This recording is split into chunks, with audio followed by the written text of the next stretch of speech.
For us, the Tucson fuel cell represents a big change for the automotive industry and for Hyundai as well. It's the first volume production hydrogen fuel cell vehicle, which is really the next generation of electrification of vehicles. It really represents a revolution to the automotive industry. It's a pathway towards zero carbon personal mobility. It's the first true transparent pathway to a zero carbon personal transportation environment. At Hyundai, we've been working on fuel cell development for over 15 years. We've accumulated over 2 million miles in terms of durability testing with our fuel cell fleet. So we have high confidence in this technology. We've reached a point where we feel our vehicles are ready for mass introduction for the regular consumer. So for us, it's kind of telling consumers, this fuel cell, it's really an electric vehicle. The main difference, of course, is that we're not just storing electricity with batteries on the car. We're actually generating our own electricity using hydrogen fuel. When you think about hydrogen, right now, hydrogen is typically reformed from natural gas. One of the most readily available fuels in the world is right here in the United States. So it's a completely homegrown fuel.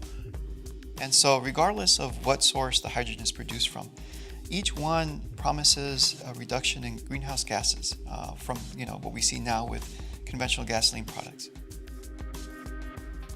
Our engineers specifically chose a utility vehicle for this to make sure that the image in the marketplace would be that hydrogen is not limited to small passenger vehicles, but instead can be on large vehicles as well.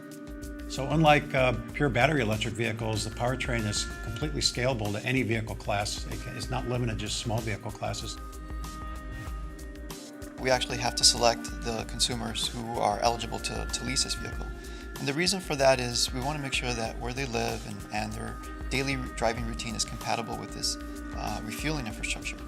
So right now in Southern California, we have 6 hydrogen stations. In the coming years, towards the end of this year, we expect to have up to 13 stations. By end of next year, that number can be as high as 20 stations. And by 2016, we can see upwards of 48, 49 stations in California. And for that reason, we're going to be selling this car only in Southern California initially. Then we'll be expanding to Northern California and other areas as the fueling stations are built out. We offer a 3-year lease for this car that includes the fuel, so there's no question about what it'll cost to own and operate this vehicle for the life of the lease. When I thought about buying another car, I wanted to make sure that I could find something that was more environmentally friendly, also a little less expensive on the fuel. There's a few small electric cars, but the biggest thing I ran into is that they weren't big enough to meet my lifestyle. With having a family, a wife, a kid, a dog, it's hard to do anything that's not an SUV. In the nature of work, I drive a lot, visiting customers' homes all around Orange County, so this should save me a significant amount on fuel costs.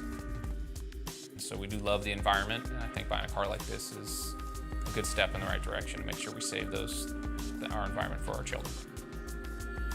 So we're very excited about this very symbolic first delivery, but we're even more excited about the deliveries that are going to happen right after that and continuing throughout this year and next.